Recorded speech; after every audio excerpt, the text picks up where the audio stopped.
सलाम दोस्तों, खुशियों की, रोशनी की, मुस्कुराहट की, हंसी की, ठहाकों की, कविताओं की उस महफिल में स्वागत है आपका जिसका नाम है वाह वाह क्या बात है।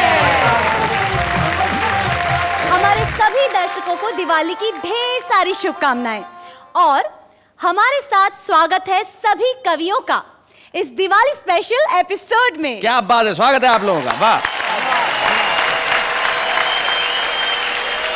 भैया, दिवाली आप लोगों के लिए तो खुशियां लेके आ रही है क्योंकि दिवाली का दिन लक्ष्मी के आने का होता है और आज आप यहाँ आए तो लक्ष्मी तो आपके घरों में आएंगी ही। और हमें बड़ी खुशी है कि हम इसके वाहक बन रहे हैं कि लक्ष्मी आपके घरों में आए। लेकिन इन सरस्वती पुत्रों के साथ रहने में जो मजा है वो अलग ही है। आपके शब्द में जो धन है उसका क्या कहना साहब। आज आप इस एपिसोड में यहाँ होंगे, कमाल करेंगे, लेकिन आप लोग कमाल करें उसके पहले दिवाली पे जो सामने जलता हुआ दीपक मुझे नजर आ रहा है, मुझे एक कवि मित्र जगदीश सोलंकी की 4 पंक्तियां याद आती है। वो कहते हैं, हमने ऐसा जगाया है चेतन यहाँ हमको शाही सलाखें झुका न सकी, हमने शोलों पे शैया सजाई सदा हमको वक्त की ज्वाला जला न सकी, हम शहीदों के कुनबे में पैदा हुए हमको अर्थी की भाषा रुला न सकी, और अपना दीपक लहू से जला है सदा जिसको आंधी कभी भी बुझा न सकी। तो हमारा ये खुशियों का दीपक हमेशा जलता रहेगा और आज के एपिसोड में, इस दिवाली के खास एपिसोड में हम हंसेंगे भी, मुस्कुराएंगे भी, ठहाके भी लगाएंगे हमारे इन कवियों के साथ और मिलके कहेंगे वाह वाह क्या बात है, वाह क्या बात है। मैं जानता हूं कि तमाम लोग इस वक्त इंतजार कर रहे हैं कि हमारी महफिल की शुरुआत कब हो। महफिल की शुरुआत तो हो चुकी है, हमारे मित्र हमारे साथ हैं। देखिए, दिवाली यानी कि लक्ष्मी का दिन, और लक्ष्मी भी भगवान विष्णु की पत्नी भी और उनकी भक्त भी, और शनि भी भगवान विष्णु के भक्त। आप तीनों को देख के मुझे उनकी याद आ रही है। जैसे लक्ष्मी भी है, लक्ष्मी का वाहन भी है और शनिदेव स्वयं है। क्या बात है, वाह। मुजावर भाई, मैं कतई नहीं कहूंगा कि मुझे आपको देख के लक्ष्मी के वाहन की याद आ रही है, और आपकी दाढ़ी को देख के और आपके भव्य स्वरूप को देख के मैं ये नहीं कहता कि आप शनि है, लेकिन आप निश्चित तौर पे लक्ष्मी स्वरूप आया है। ममता जी, आपका बहुत बहुत स्वागत है हमारे बीच में। सबसे पहले जो हमारे साथ में बैठे हैं, जिन्होंने लाल रंग का शानदार जैकेट पहना हुआ है, और अमिताभ बच्चन साहब ने अभी 70वां जन्मदिन मनाया आपने। हाँ, पूरा देश जानता है। आप इनकी अवस्था देख के मत समझिए कि डॉक्टर अवस्थी जवान है। डॉक्टर अवस्थी भी उम्र के लिहाज से कहीं आसपास ही होंगे, लेकिन देखिए क्या इनका चमक है। वाह। डॉक्टर अवस्थी, आपको इस उम्र में इस कन्या के मुंह से ये सुनने को मिल गया कि चमक है, तो अब तो और 10 साल आप बूढ़े नहीं होने वाले। डॉक्टर सुरेश अवस्थी हमारे बीच में है, जो कानपुर से आते हैं, बड़ी प्रखर व्यंग्यकार है और हाथ में माइक लेने को कुछ कहने को बेताब है। कहिए। जो चमक कही गई है जी, आज मैं पूरे अंतरराष्ट्रीय सम्मान के साथ सोऊंगा। मेरी दिवाली तो आज से ही शुरू हो गई। वाह वाह वाह वाह, क्या बात है। डॉक्टर सुरेश अवस्थी के पास में आगरा से हमारे बीच में आई ममता शर्मा, जो बेहद खूबसूरत अंदाज से अपने गीत पढ़ती हैं और बहुत अच्छा लिखती है। उनके छंद, उनकी गजलें, उनके गीत और उनकी पैरोडीज, तमाम चीजों पे उनकी पकड़ बड़ी कमाल की है। और अभी हाथ बांध के वो इस तरह से बैठी हुई हैं, एक खोल देती है। नमस्ते किया। डॉक्टर ममता शर्मा हमारे साथ है आगरा से। डॉक्टर मुजावर मालेगावी ने एक कसम खा रखी है कि जब जब कैमरा सामने आएगा तभी उसी दिन वो बाल बनाएंगे। और आज आपने बड़े सलीके से अपने बालों में कंघी की है और क्या खूबसूरत नजर आ रहे हैं माशाअल्लाह मुजावर साहब। बहुत बहुत शुक्रिया भाई। क्या बात है। अभी मैंने डॉक्टर सुरेश अवस्थी कहा, ममता शर्मा का, और डॉक्टर मुजावर मालेगावी का। अब मुजावर साहब न तो कोई एलोपैथी या होम्योपैथी के डॉक्टर हैं, ना पीएचडी हैं, तो लेकिन देखिए, चिकित्सक तो वही होता है जो लोगों के जीवन में खुशियां लेके आए। तो अब ये जीवन में जब लोगों की खुशियां बांट रहे, तो इनसे बड़ा डॉक्टर कौन। डॉक्टर मुजावर मालेगावी। वाह वाह। हैदराबाद से हमारे बीच में आए हैं, मूलतः बरेली के रहने वाले हैं, पंजाबी इनकी मातृभाषा और हिंदी में कविताएं लिखते हैं। भाई सरदार तो कमाल है। वाह वाह। उनके पास भी जो बैठे हैं वो भी दूध से कम नहीं है। यम। आपने ये यम दूध वाला कहा या इन्हें देख के यम यम यम्मी वाला कहा? क्योंकि इन्हें देख के अक्सर कई खाद्य पदार्थों की याद आ जाती है, जैसे कि लड्डू, जैसे कि चकली, जैसे कि आलू। लेकिन बड़े ही खूबसूरत कवि हैं। और हमारे हास्य के क्षेत्र में एक ऐसा कवि, महाभारत के काल में एक संजय हुआ करते थे। संजय मन की आंखों से देखना जानते थे। ये संजय भी मन की आंखों से उन कविताओं को ढूंढ लेता है जो लोगों के जहन में बसती है। संजय क्या झाला। बात है। अंत में ये विवादास्पद ढांचा। एक मिनट खड़े हो जाओ भाई साहब। विवादास्पद ढांचा। जी, ये इसलिए कि ये कभी भी ढह सकता है। देखो बैठ गया, ये तुरंत बैठ गए हैं। लेकिन बड़ा कमाल के कॉन्फिडेंस के कवि हैं साहब। इसे आत्मविश्वास कहते हैं। वजन इनका 42 किलो और नाम है दिग्गज। क्या बात है। दिनेश दिग्गज भाई, क्या बात है। तो हमारे साथ हमारे सभी मित्र आज यहाँ एकत्रित हैं जो इस दिवाली एपिसोड में ऐसा धमाल करने वाले हैं कि आप करोड़ों दर्शक घरों में बैठ के कहेंगे वाह वाह क्या बात है।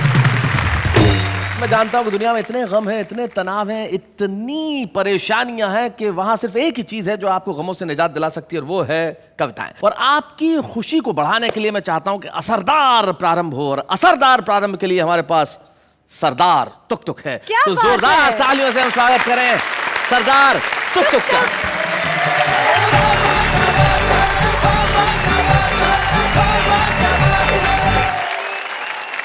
बरेली की काफी सारी चीजें मशहूर हैं।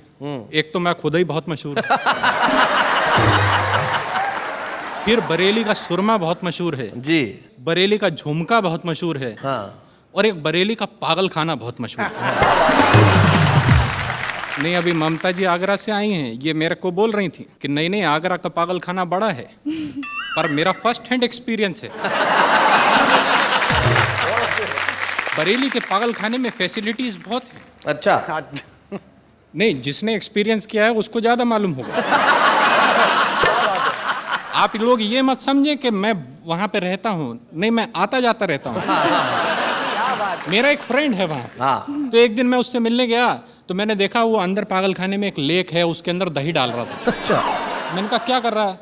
कहता देखते नहीं लस्सी बना रहा हूँ। मैंने कहा इसीलिए लोग तुझे पागल बोलते हैं, इतनी सारी लस्सी तेरा बाप पिएगा?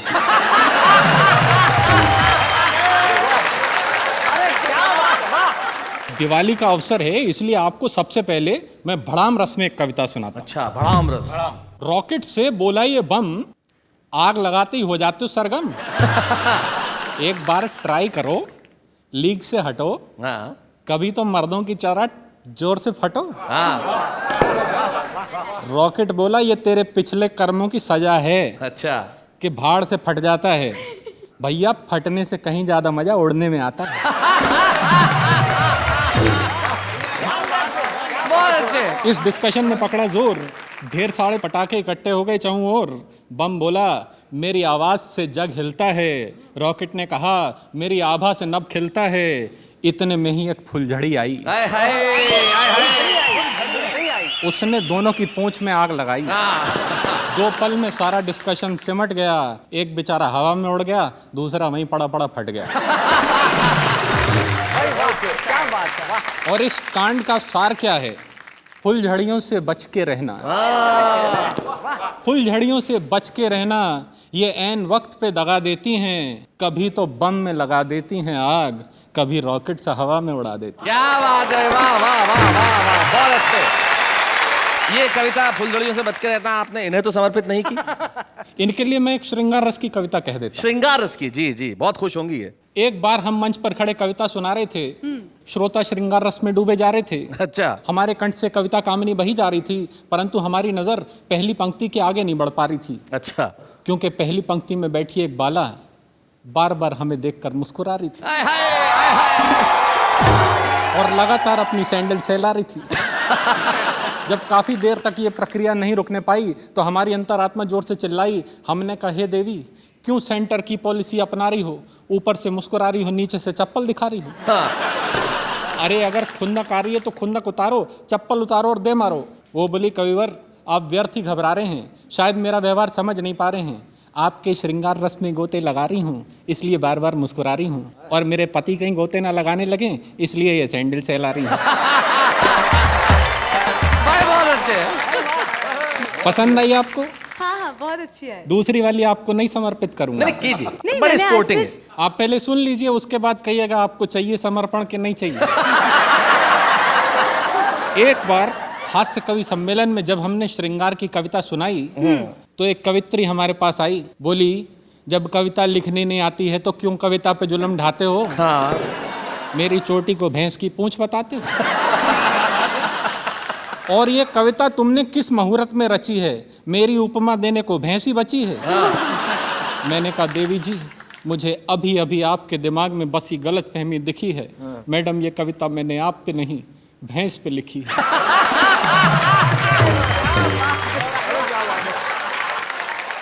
आप बोलिए, ये समर्पण इधर है या नहीं?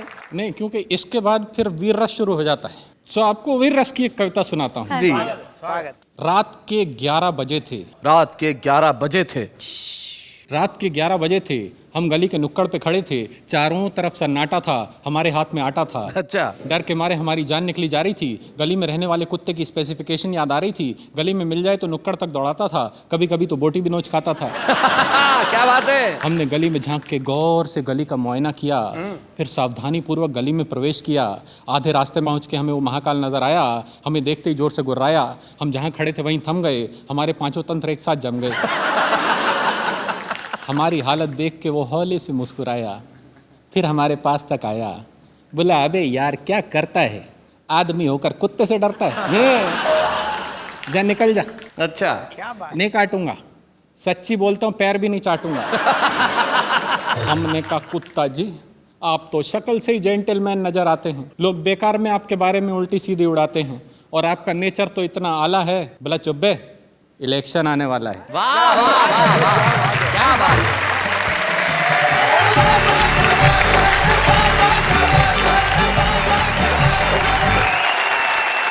बहुत बढ़िया, बहुत बढ़िया, बहुत बढ़िया भाई तुक जी, आपने कमाल कर दिया। आपकी कविताओं में सिर्फ हास्य नहीं था, व्यंग्य की धार भी थी। और आपने जिस सहज ढंग से कविताओं को सुनाया, और सबसे बड़ी चीज जो बरेली वाला भाषा का टच था। जैसे एक शायर थे, उनकी गजल का मिसरा था कि इधर चिलमन से ये झांकें, उधर चिलमन से वो झांकें। अब भीड़ देखी तो भूल गए। अब आगे की लाइन याद ही नहीं आ रही। बोले, इधर चिलमन से ये झांके, उधर चिलमन से वो झांके, उधर चिलमन से ये झांके, इधर चिलमन से वो झांके। एक खड़ा हो गया, बोले, लगा दे आग चिलमन को, न ये झांके न वो झांके। लेकिन आपने जो हंसी की कविताएं पढ़ के हमारे दिलों में झांका, वो कमाल का था। और ममता जी, अब आप इधर उधर मत झांकिए, ठाके मत लगाइए, क्योंकि जनता मेरी ओर ताक रही है। और आप क्यों बगलें झांक रही है? आप इधर आइए, आपकी बारी है ममता शर्मा।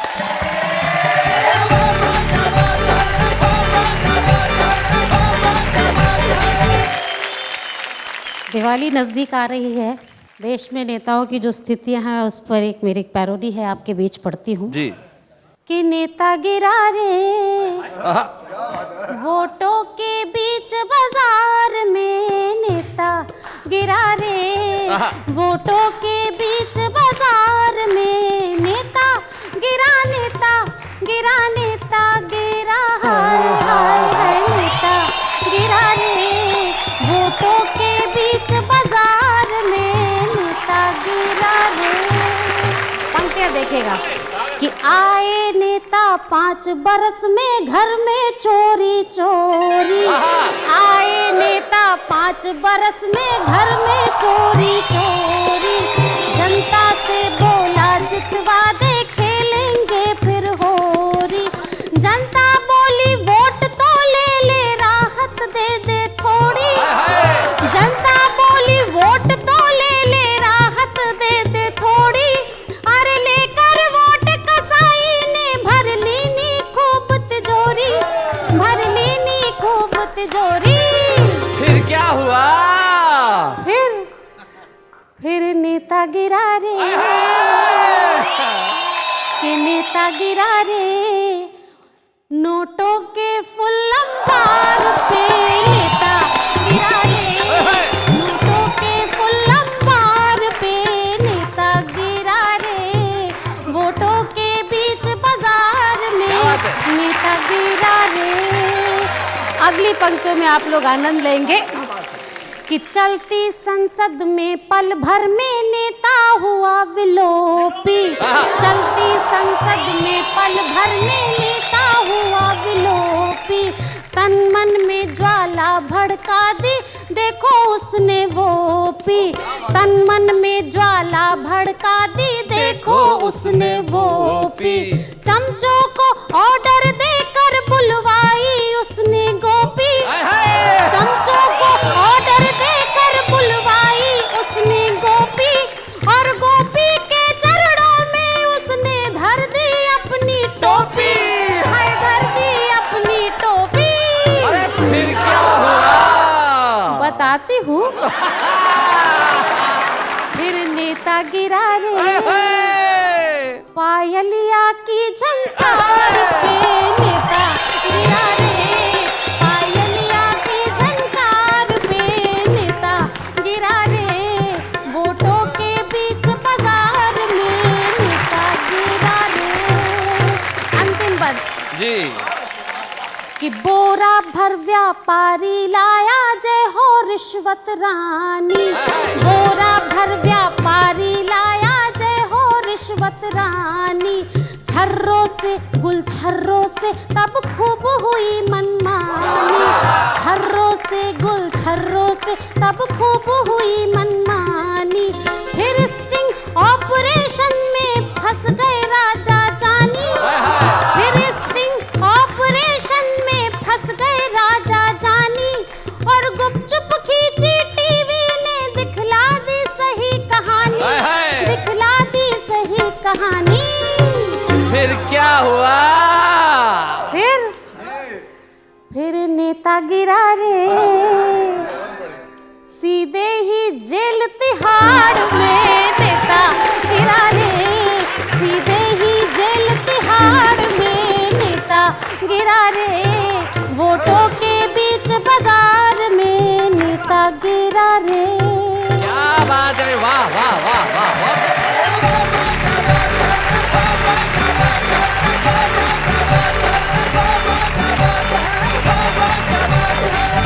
क्या बात है ममता जी, भाई आपने कमाल कर दिया। सिर्फ दो ही शेर मुझे याद आते हैं। मुनव्वर राणा साहब यूं कहते हैं कि हम कुछ इस तरह तेरे चेहरे के दीदार में खो जाते हैं, हम कुछ इस तरह तेरे चेहरे के दीदार में खो जाते हैं, जैसे बच्चे भरे बाजार में खो जाते हैं। क्या बात है, वाह वाह। जैसे बच्चे भरे बाजार में खो जाते हैं। और जो अगली बात इस देश की सच्चाई की, मेरी खुददारी ने किया है एहसान मुझ पर, वरना जो जाते हैं दरबार में खो जाते हैं। लेकिन हमारे बीच एक ऐसे कवि हैं जो दरबारों में खोए नहीं, उनकी कलम ने हमेशा सच लिखा। व्यंग की पकड़ रखने वाला एक ऐसा कवि जो सिर्फ कवि और कलमकार नहीं है, पत्रकार भी है। अपनी हास्य व्यंग की रचनाओं के साथ हमारे साथ हैं डॉक्टर सुरेश अवस्थी।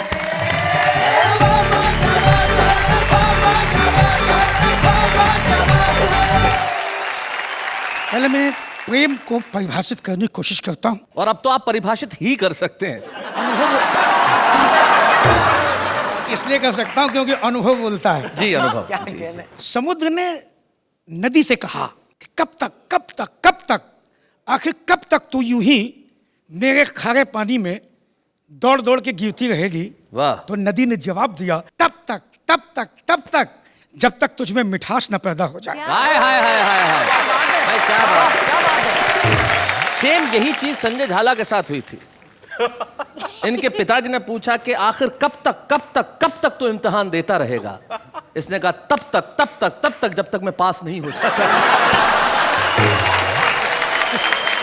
अभी पिछले दिवाली को हमने हिंदी में पीएचडी की, तो डॉक्टरेट को उपाधि मिली। मैं डॉक्टर सुरेश अवस्थी हो गया। बाहर नेम प्लेट ठोक दी गई जी। और घटना यूं घटी कि नाम के आगे डॉक्टर लिखा देखकर एक नेताजी भी गच्चा खा गए। सुबह सुबह इलाज कराने हमारे घर आ गए। क्या बात। बोले जब से कुर्सी पाई है भूख जाने का नाम ही नहीं ले रही। अच्छा, क्या बात है, क्या बात। इतना खाया है और खाओ का संदेश दे रही है। पता नहीं पेट में क्या चल रहा है घपला।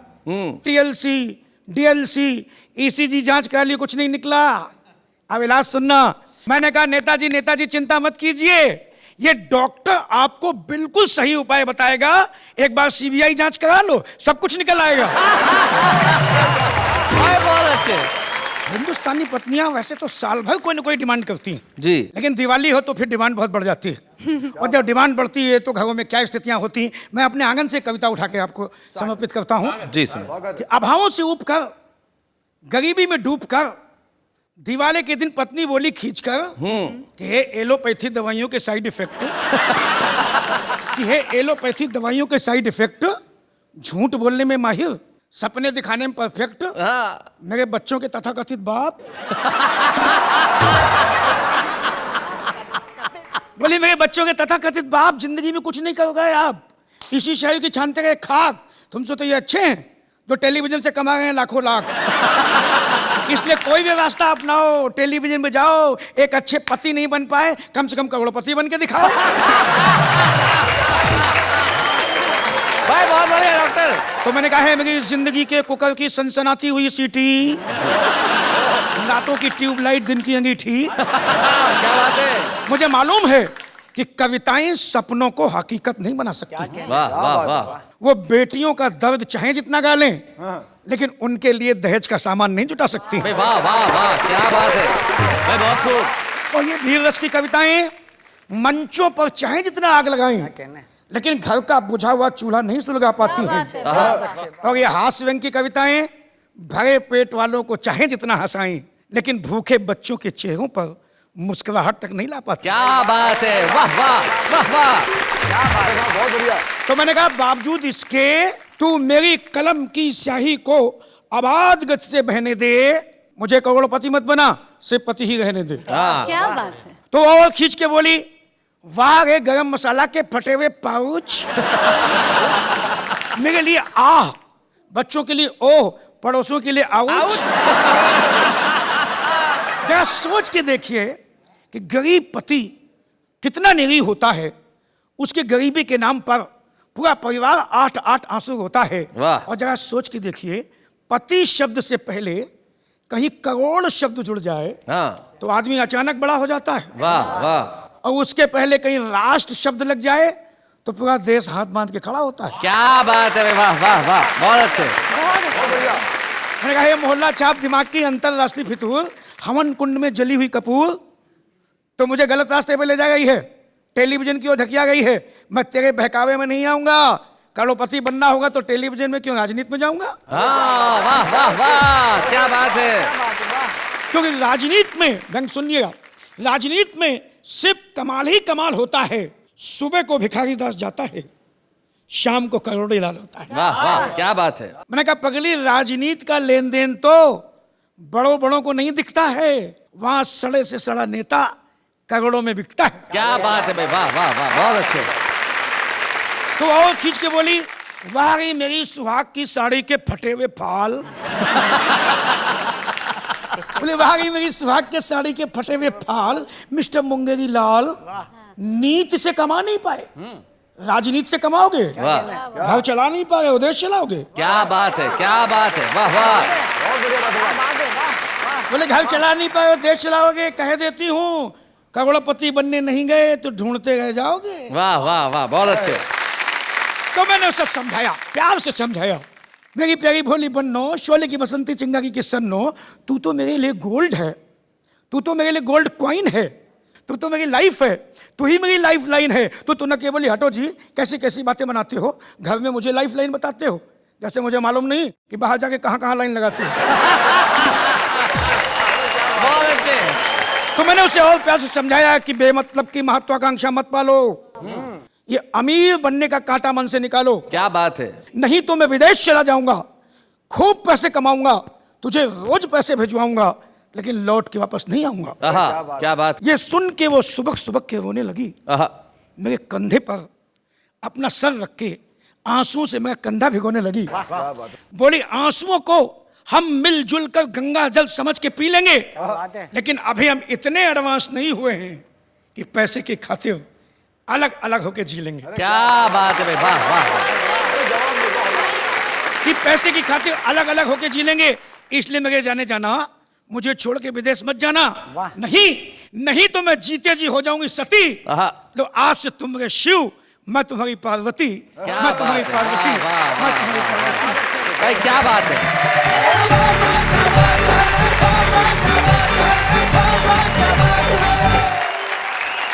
क्या बात है डॉक्टर साहब, सुहाग की साड़ी के फटे हुए फॉल, गरम मसाले के पाउच, हाँ, मेरे लिए आह, बच्चों के लिए ओह और पड़ोसियों के लिए आउच। ये पड़ोसियों के लिए आउच क्यों है? हाँ, मैं अपनी पत्नी के साथ अपार्टमेंट में चढ़ रहा था, जी।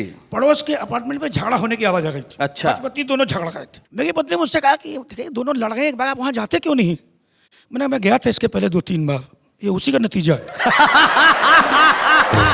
क्या बात है भाई डॉक्टर सुरेश अवस्थी। लेकिन जिस तरह से बताया कि करोड़पति बनने के लिए राजनीति में चले जाइए, तब मुझे माणिक वर्मा जी की सिर्फ एक पंक्ति याद आती है। वो कहते हैं कि समय समय की बात है और समय समय का योग, लाखों में बिकने लगे 2 कौड़ी के लोग।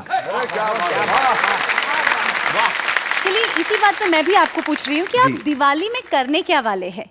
मैं और वो, हम दोनों मिलकर सफाई करने वाले हैं। मैं समझी। जी। वो कौन? वो यानी कि मेरी गर्लफ्रेंड, और हम दोनों मिलकर सफाई करने वाले हैं। हाँ हाँ, दिवाली में तो सफाई घर की होती है। नहीं नहीं, इन दोनों को अलग अलग सफाई कर रहे हैं। मैं घर की सफाई कर रहा हूँ, वो शॉपिंग करके मेरी जेब की सफाई कर रही है।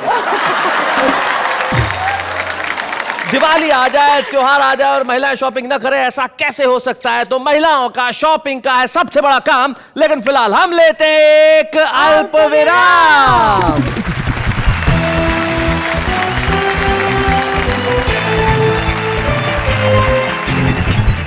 ये बताइए जी। कि दिवाली के दिनों में आपने कभी शरारतें की है?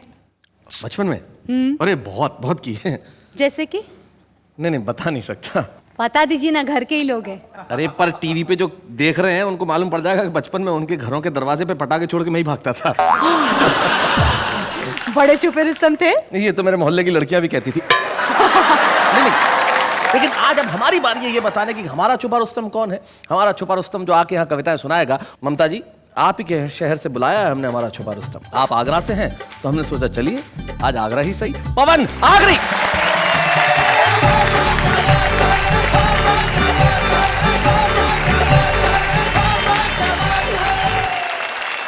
आप सभी को दीपावली की बहुत बहुत शुभकामनाएं। शैलेश जी हमारे बड़े भाई हैं। मैं आज जो भी कुछ हूँ इनकी वजह से हूँ।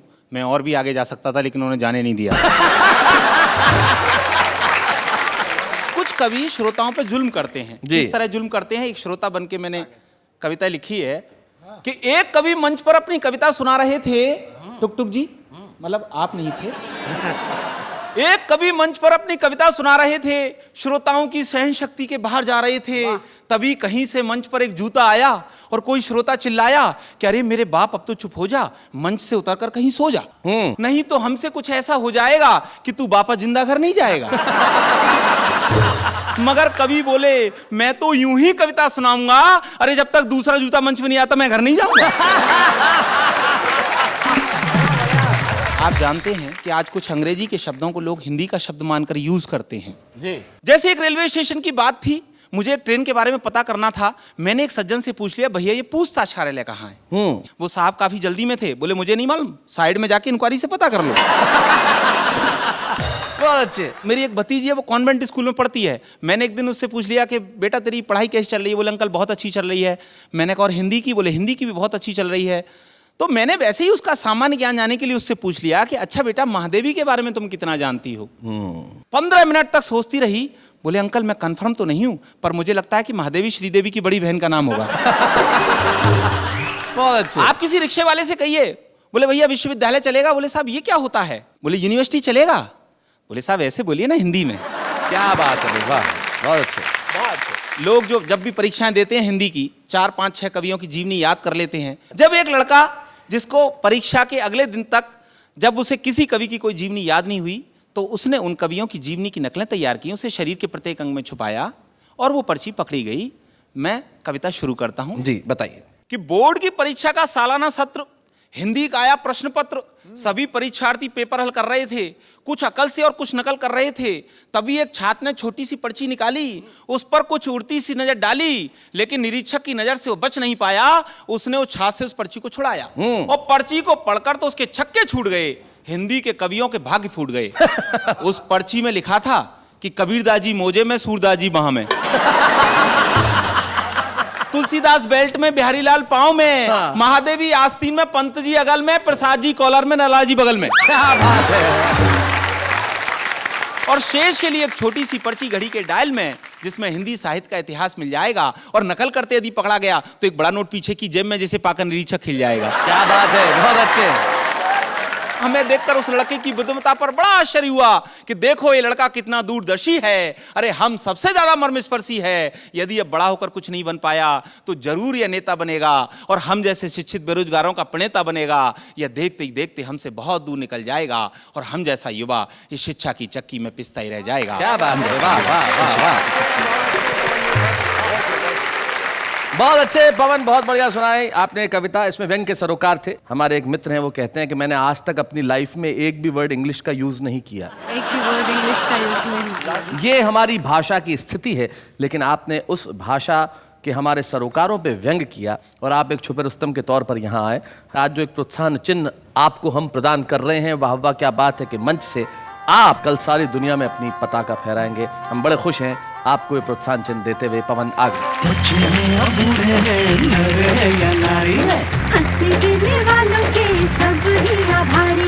कविता सुनाने वाले अब सबके साथ हैं। एक साहब एक साइकिल की दुकान पे गए और वह जाके कहने लगे कि मेरी द्विचक्र वाहिनी के अग्र चक्र में वायु का प्रवाह अत्यल्प हो गया है, कृपया अपने वायु ठूसक यंत्र से इसमें कुछ वायु प्रवाहित कर दें। उसे सिर्फ इतना सा कहना था, हवा भर दे।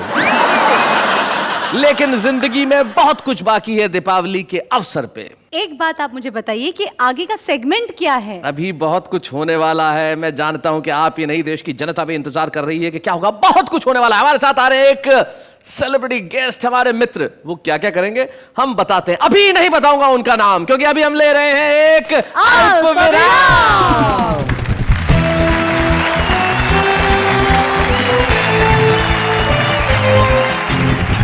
दीपावली के माहौल में हंसी और ठहाके, यानी कि वाह क्या बात है। आप दीपावली किसके साथ मनाने वाले हैं? मैं दिवाली पूजा अर्चना श्रद्धा सद्भावना इन सब के साथ मनाऊंगा और इन्हीं के साथ मनाता हूं हमेशा।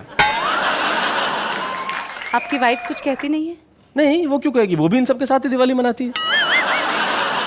कितनी अच्छी बात है। हाँ बिल्कुल, भगवान ऐसी समझदार वाइफ सबको दे और आपको अच्छी हिंदी दे। क्यों? तब आपको पता चलेगा कि पूजा अर्चना ये सिर्फ लड़कियों के नाम नहीं होते हैं। पूजा करते हैं, अर्चना करते हैं, जी जी जी जी श्रद्धा के जी साथ। जी। आप थोड़ी अपनी हिंदी ठीक कर लीजिए, वरना आप भी ऐसी कविताएं लिखने लगेंगी।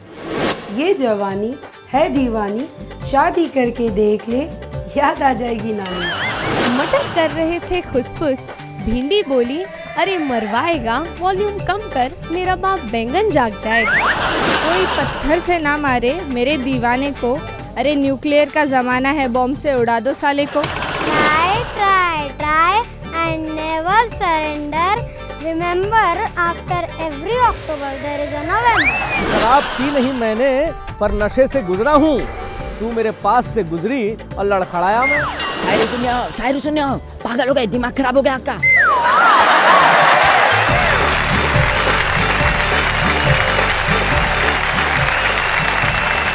ये था हमारा आम आदमी, जिसे शायद अच्छा कवि बनने के लिए एक लंबा सफर तय करना पड़ेगा। लेकिन हमारे एक ऐसे साथी हैं जो आपके दिलों पर राज करते हैं अपने अभिनय द्वारा। वो आपके घरों में रोज आते हैं, हमारे साथी हैं, हमारे कलीग, लेकिन आज कविता के मंच पे आ रहे हैं बल्ले बल्ले करने, गुरुचरण सिंह, यानी कि आपके अपने सोढ़ी।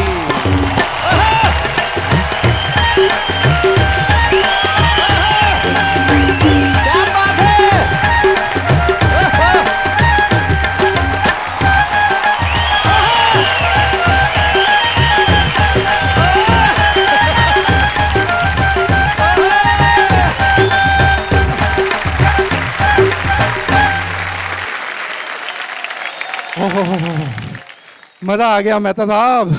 क्या बात, चले जी, ओ दिल खुश कर देता। आपने जिस तरह से उठाया, अच्छा हुआ ये डांस करने नहीं आए। ओ यार पहले बोलते अभी आ जाते हैं, इसमें क्या। ओ मेहता साहब बड़े हैंडसम लग रहे हो तुसी। अंजलि मेहता जी बड़े सोने लग रहे हो तुसी। असल में आपको कहना इन्हीं को था, मेरा तो सहारा लिया आपने। बात कर रहे हो यार, जो सच्चाई है वो बोलनी पड़ती है।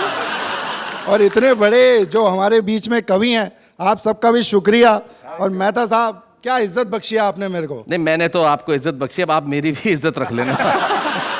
मेहता साहब तुझे बिल्कुल चिंता ना करो यार, और मैं आपकी इज्जत रख लूंगा। क्या है ना, मेरे गैराज के जितने भी स्पेयर पार्ट्स हैं हाँ। वो सब घोल के फर्स्ट क्लास कविता लेके आया हूँ। चलो जी, करो तुम्हारी कविता दी जीप स्टार्ट। और ये कविता की जीप स्टार्ट आपको पसंद आएगी, और नहीं पसंद आएगी तो मेरा क्या बिगाड़ लोगे भाई। तो सुनिए, एक राज की बात है। सॉरी सॉरी सॉरी, वो राज की नहीं, गैराज की बात है।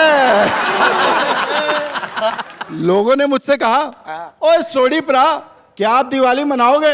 अच्छा। हमने कहा, जिस दिन अखबारों में ये खबर छपेगी डीजल और पेट्रोल की कीमतें कम होने वाली है, अपनी तो उसी दिन दिवाली है। हाय हाय, क्या बात है भाई, बहुत अच्छी। यारों बस एक बात शेयर करता हूं और फिर जाना चाहूंगा। मैं दिल्ली से मुंबई दिवाली वाले दिन ही निकला था, 9 नवंबर 2007, और मालिक की कृपा से मुझे तारक मेहता का उल्टा चश्मा मिला और आप सबका प्यार मिला। क्या बात है, वाह वाह वाह वाह। Thank you. चलो चक दे पटे, बल्ले बल्ले बल्ले बल्ले बल्ले।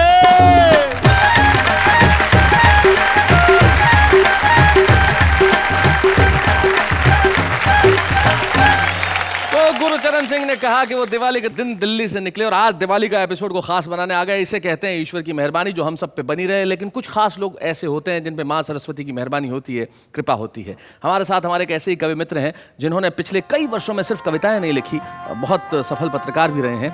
हम सम्मानित करना चाहते हैं आज इस मंच पे डॉक्टर सुरेश अवस्थी।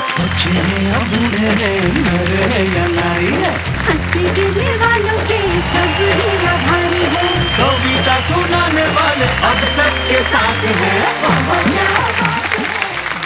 आज बड़ी खुशी की बात है, डॉक्टर सुरेश अवस्थी की बिटिया निष्ठा, नहीं डॉक्टर निष्ठा तिवारी और उनके दामाद डॉक्टर आरबी तिवारी यहाँ उपस्थित है।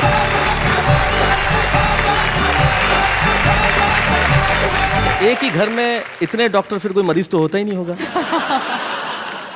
लेकिन तिवारी साहब, आपसे जरूर जानना चाहूंगा कि क्या सोच के आपने इस घर में रिश्ता किया? मैं अपनी स्टूडेंट लाइफ से ही कवि सम्मेलनों का बहुत शौकीन रहा हूँ, और लखनऊ विश्वविद्यालय के छात्रावास में रहकर मैंने अपनी पढ़ाई पूरी की है। वहाँ जब भी कवि सम्मेलन लखनऊ महोत्सव में हुआ करते थे, मैं जरूर सुनने जाया करता था। पापा जी को भी मैंने शादी से पहले ही सुना था। बात मेरे मन में ये भी थी कि ये शादी कर लेने के बाद मुझे कवि सम्मेलन तो कम से कम बहुत अच्छे सुनने को मिलेंगे। अच्छा। और साथ ही साथ आपको ये भी कहना चाहूँगा, इन 8 सालों में कवि सम्मेलन सुनते सुनते मैं इतना सुनने का आदी हो गया हूँ कि घर में भी सिर्फ सुनता हूँ। भाई बहुत अच्छे। तो जब आप इनके कवि सम्मेलन सुनते तो कहते ये ससुरा बहुत सुनाता है, इसे ससुर बनाऊंगा। निष्ठा, आप अपने पिता के लिए कुछ कहना चाहेंगी? हम उनके लिए 4 लाइनें आपसे बोलना चाहते हैं। जरूर जरूर सुनाएं। जिसकी माटी में हम खेले वो आंगन वो गांव है पापा, जिनके बल से चलना सीखा, जिनके बल से नापी दुनिया, वो पावन से पाँव है पापा। क्या बात है।